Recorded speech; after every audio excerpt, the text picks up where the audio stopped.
ക്ലേശിക്കുന്നവരും ഭാരം ചുമക്കുന്നവരുമായ നമ്മെ ഓരോരുത്തരെയും നോക്കി കർത്താവായ ഈശോ പറയുകയാണ്, നിങ്ങളെല്ലാവരും എൻ്റെ അടുക്കൽ വരുവീൻ, ഞാൻ നിങ്ങളെ ആശ്വസിപ്പിക്കാമെന്ന്.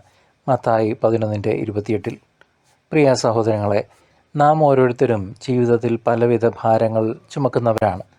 പാപത്തിൻ്റെ ഭാരം, രോഗത്തിൻ്റെ ക്ലേശം, കുടുംബ പ്രശ്നങ്ങൾ, സാമ്പത്തിക ബുദ്ധിമുട്ടുകൾ, ആകുലതകൾ എന്നിങ്ങനെ.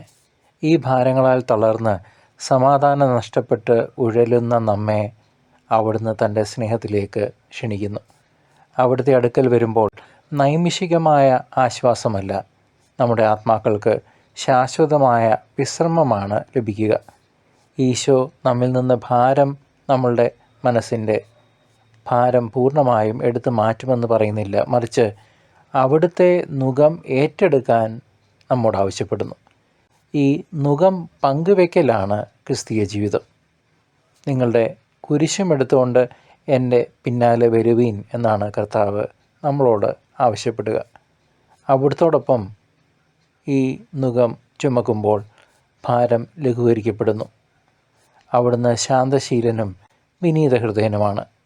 ഈ വിനയമാണ് ആശ്വാസത്തിലേക്കുള്ള താക്കോൽ. ഈ തിരുവചനം നമുക്ക് വലിയ പ്രത്യാശ നൽകുന്ന തിരുവചന ഭാഗമാണ്. നമ്മുടെ ഭാരങ്ങൾ അവിടുത്തെ കാൽക്കൽ വെച്ച് അവിടുത്തെ നുകം സന്തോഷത്തോടെ ഏറ്റെടുക്കാൻ നമുക്കോരോരുത്തർക്കും സാധിക്കട്ടെ. കർത്താവിൻ്റെ രണ്ടാം വരവ് അടുത്തിരിക്കുന്നു.